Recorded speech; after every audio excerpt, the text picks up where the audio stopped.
You just asked me if I've ever had a po' boy sandwich, and I have, and I still can't tell you what a po' boy sandwich is. I may be wrong, but I think po' boy is just a term for garbage sandwich, as in like just something that you throw shit onto. I guess so. Oh, you know what? Yeah, I think you're right. Right? Because the place I had it was when I was locked up.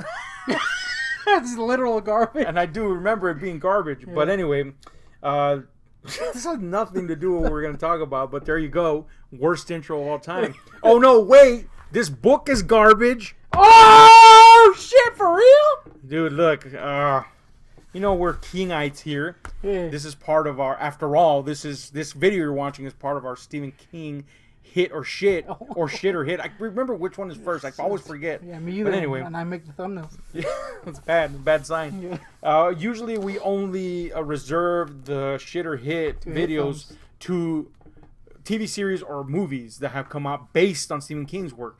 And we don't really focus on the books because, generally speaking, I've liked all the Stephen King books I've read, with a few exceptions. Dreamcatcher being one of them. Stinky!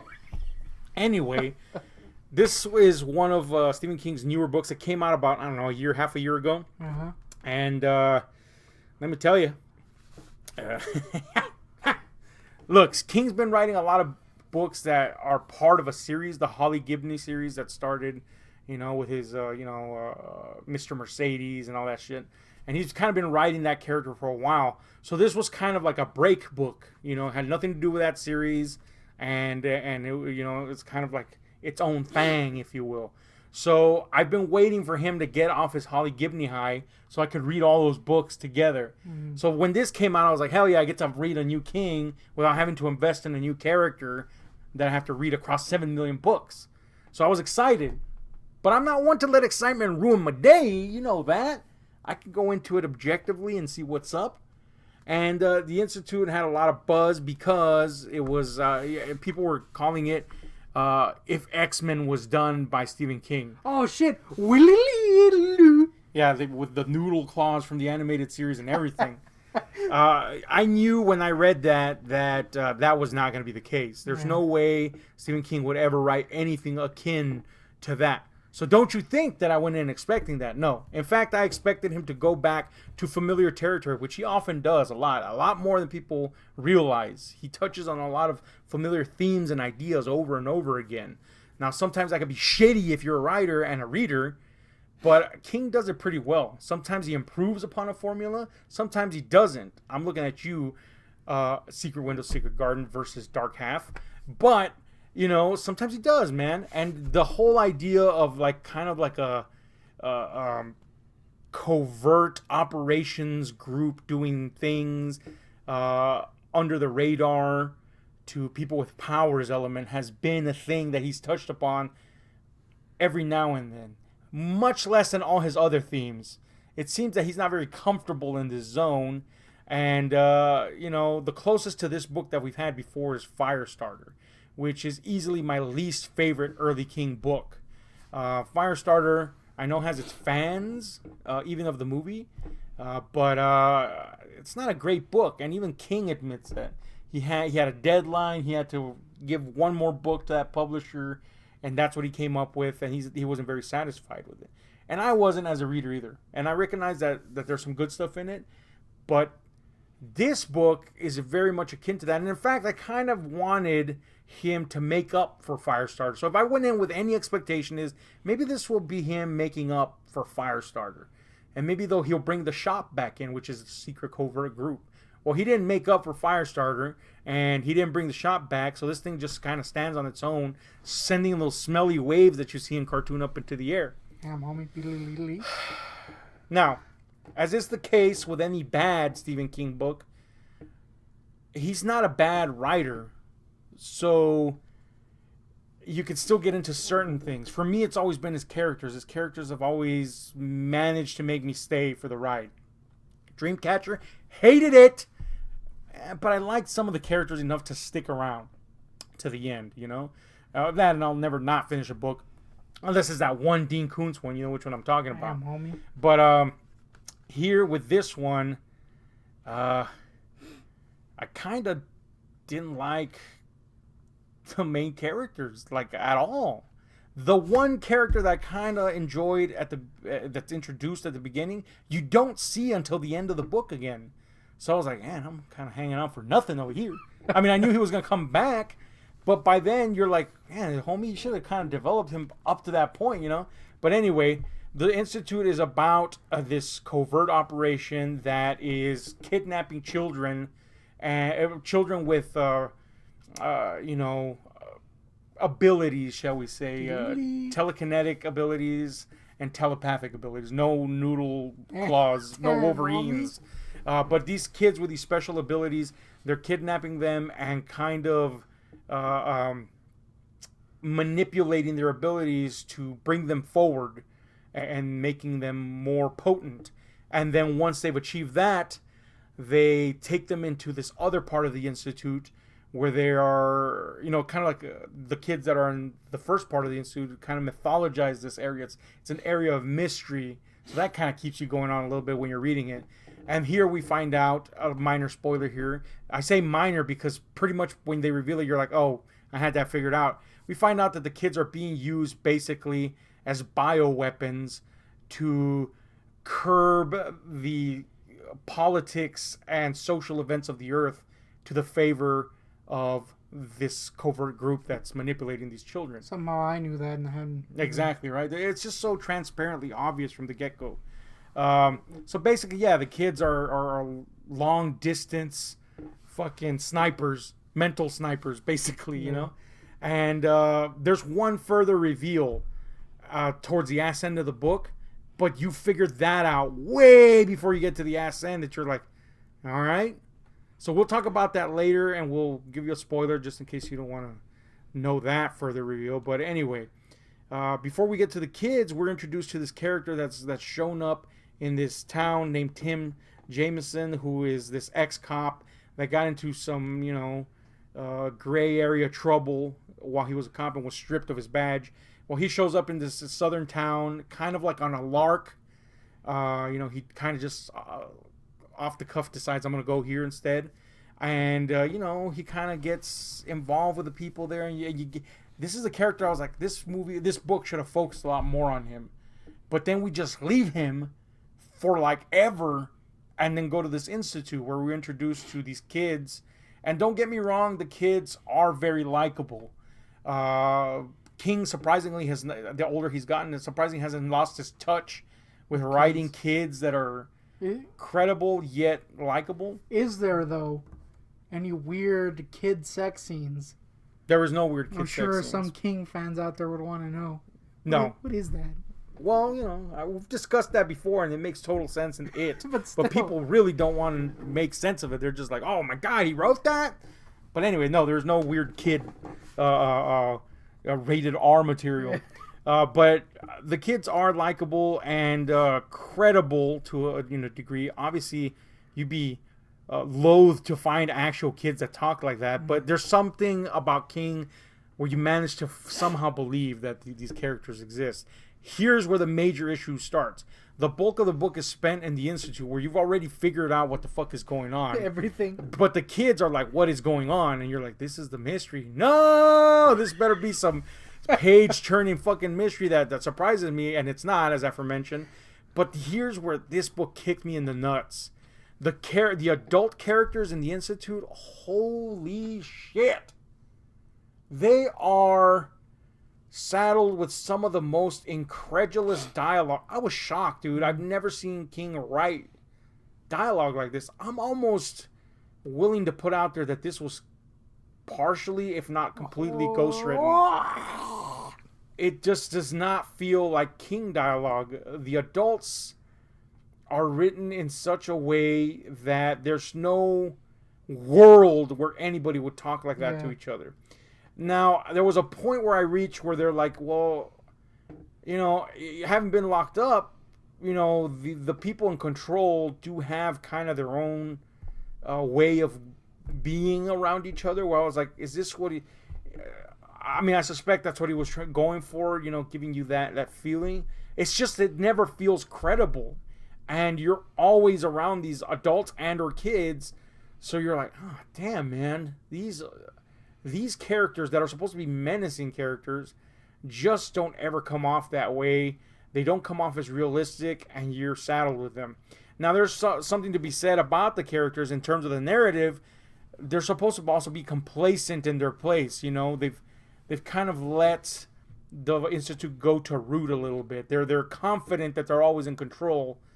So some stuff, it makes sense. Some stuff that they do in regards to that, but it's so on the nose that you're just like, I get it, dude. That, oh man, what is? I don't get it. Why does it keep nailing this into my head? And that's what this book ultimately is: nailing an idea you've already gotten over and over into your skull for pages upon pages. Never going back to that interesting character he introduced you until we get to a certain point in the book, which I think is the third section of the book. And you're like, oh, wow, we're finally here. And at that point, the narrative picked up for me a little bit. Let me tell you how much this shit knocked me on my fucking ass with, like, just a severe case of uninterests. I started reading this book the moment I bought it, and I bought it about half a year ago. And I just finished it yesterday because I just could not bring myself to be interested in what was going on. And I tried, and I gave it everything to try to get into it, and it just couldn't. I was like, man, I really have figured this out. Why? I kept on waiting for something interesting to happen, and it just was not interesting. It's so by the numbers. But anyway, eventually that character does come in, and things do get a little bit more interesting. And there's always this looming specter of this man with the lisp, which is the man behind the curtain, if you will, of the Institute. Charles? That the people, that the adults at the Institute fear. So I was like, all right. This is interesting. Eventually this man with the lisp is clearly going to make his presence known, right?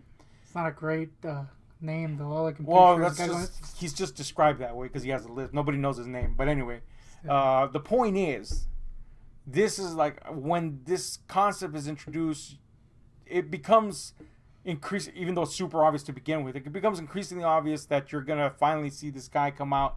And what would have been very satisfying is to see this guy, put the kibosh on the adult members of the Institute, or at least a portion of them. You got to let the kids get their little revenge, right? But you don't get that. Nope. In fact, when the man with the lisp, and here we're going into that final reveal, spoiler territory, so if you don't want to hear that, just skip to towards the end of the video, maybe like 5 minutes from now, or 3 minutes from now, I'm sorry. But anyway, the man with the lisp shows up finally after all the events have happened, after the kids have defeated the adults at the Institute in the stupidest fashion ever. And the man with the lisp shows up basically to warn the survivors, hey, don't you out us, because, we'll kill you. And you're like, homeboy, you could just kill them. But anyway, whatever. And then it's just so clumsy and so unlike King.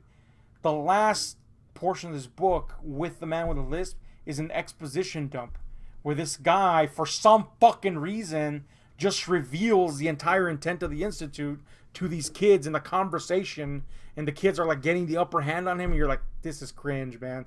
At this point, the kids lost me. I was like, you went from at least likable and credible to shut up. Get the man on the lisp to shoot him already. But anyway, he reveals that, yes, they were being used as weapons, which we already knew in the book. And, by the way, already knew going into the book as a reader. He reveals that they were being used for that. But then the further reveal is that they're being used not for political gain, but to stop catastrophic events from happening. So technically, the Institute is making a sacrifice of children, a small sacrifice of children, to save the greater portion of the world. So they're quote-unquote not bad guys, right? So it introduces this gray area of, damn, what would you do for the greater good, right? Definitely murk some kids. And that's the thing. By the ass end of this, I was like, yeah, murk some fucking kids, man. You know what I'm saying? And the kid, the main character kid, which is like a hyper smart individual, again, very likable and presented in a likable fashion, unlike, the Grays, that book that just made the hyper smart kid a person you want to choke. Here he's presented in a very likable way. But he introduces this idea that, you know, that's we've seen before in like Minority Report and stuff like that. The idea that you can't 100% predict something happening. Mm-hmm. You know, there's elements that come into play that might change history. Yes, we understand that, and he introduces that, but that's why Minority Report was this gray area thing. And yes, we expect the good guys to be like, you know, we sometimes got to leave shit up to chance. I get that that's the point. But here you're just like, nah, man. They kind of had this system figured out. And the system is we have a set of other kids that are precogs. And they have a pretty fucking good track record of guessing what the shit is. And we use the information they give us to use these other kids, the TKs and TPs, telepaths, not toilet papers, to that's how bad it's gotten. They're using kids as toilet paper to murk people. And for 50 years we've been doing that and avoiding nuclear holocaust, right? But this kid tells them, you know, there's mathematical equations that show that it just doesn't work out that way 100% of the time. And you know, people can have some sort of precognitive thought about something, but the longer it takes for that event to happen, the less probable it is. But at the same time, the dude's like, yeah, but we had, you know, precogs do like a year. You know, like they guessed within a year and it happened. So that's pretty good, man. You know what I'm saying? I say if you can, you know, if you got a year, then maybe 10 years is a pretty good shot that something's going to happen. So at the end, I was just like, I don't even give a shit that these are kids. Did you really, you know, it just presented such a stupid, wide, and so broadly translatable dilemma. I realize, of course, you know, logically speaking, or sentimentally speaking, emotionally speaking, all that, you know, obviously you don't want to kill kids, but you know what I'm saying? In terms of the narrative, I'm just like, this is the reveal. This sucks. This just kind of made me root for the man with a lisp a little bit, you know? Anyway, the man with a lisp, though, turns out to be such a gigantic wiener. He just kind of basically like walks away, and you're like, dude, you're like in charge. You're in the employ of a fucking like elite covert group that could literally hire anyone to kill these kids. There's no way they have the upper hand on you. The book presents this idea that because they have a recording from the Institute that they've put in this like in this what do you call them, a fucking you know, the lock boxes in the bank. I forget what they're called, but anyway, lock boxes in the bank. They put one there as a kind of security measure that if any one of us dies, we're gonna go open that and reveal it to the world that you exist. And I'm like, hold on, man. You're like adverse to this group existing, but you're willing to let them go and try to maybe recoup their loss just so that, you know, so that you don't fucking get murked. That sucks. And then too, you know, there's also the idea of like, if this man with a lisp in this group were so influential that they've been doing this for 50 years all over the fucking world, why couldn't they just simultaneously kill all the kids and the adults? They know where they live. The man with a lisp found them. Clearly they have resources. They could just kill all of them at the same time and be like, all right, they're not gonna, who's going to reveal the shit? Yeah. You know? They don't know about the lockbox, but they could kill everybody that's involved, literally, because they know who everybody is. So there were so many like ways out of this and so many murky gray areas that you're like, I don't care who the good guy and the bad guy is. You know, and even one of the kid characters is like, damn, what if the man with a lisp is right and we just fucked up the world? And I'm like, yeah, what if? What the fuck? You know? So, anyway, sometimes it's easy to forgive stuff like that. It's just this book didn't make it easy to forgive because it's so predictable and so fucking I don't know, man. It's not boring, but if this were any other writer, I'd venture to say people would use the word boring. You know what I'm saying? He did not make up for Firestarter. I actually prefer Firestarter. That's the first time I ever said that. I don't know what this book is, man. It's not great. I mean, more stuff happens in Dreamcatcher, but Dreamcatcher is shitty, just period. So I guess I'll give it that much credit. This is a book I'm very uninterested in returning to re-examine. I will one day, but at this point I'm like, damn, this sucked hard. So where does this stand? Is it shit or a hit? I mean, he sold millions, so it's a hit no matter what. But that's how Stephen King goes. But for me, this book was shit, man. It's not good, and I rarely ever say that about Stephen King books. There's always, even if it's not the greatest, there's always something salvageable about it. This one is like, damn, this is a dumpster fire, man. There was one character that I really enjoyed, and that it was this crazy lady named Annie, who wore serape and was like all into conspiracy theories. She was kind of cool. But you hardly get, again, she's one of those characters that's around this character that's introduced at the beginning, and you don't see it till the ass end. So you're like, oh, great. I'm stuck with kids and shitty adults that don't make sense. I'm telling you, man, I didn't wax too much on the fucking adults at the Institute, but it's kind of like you gotta read them to understand how incredulous their interactions and dialogue are. And the book, to some degree, tries to present it as being isolated there in that institute has affected them as much as the kids, and also the kids' powers affect a certain portion of them. But it doesn't feel that way. It just feels like clumsy dialogue, unrealistic. It's an excuse to make bad writing. Basically. I don't think, no, because that would mean that King is a bad writer in general. And the bad writers do that, like, oh, this is just my excuse. Here it's just like, he fucked up. This is not a well-written book. And that was just a plot point that now feels like an excuse. Yeah. But it's not. We know King can write well. It's just, holy fucking feast. Those characters are so unrealistic, man.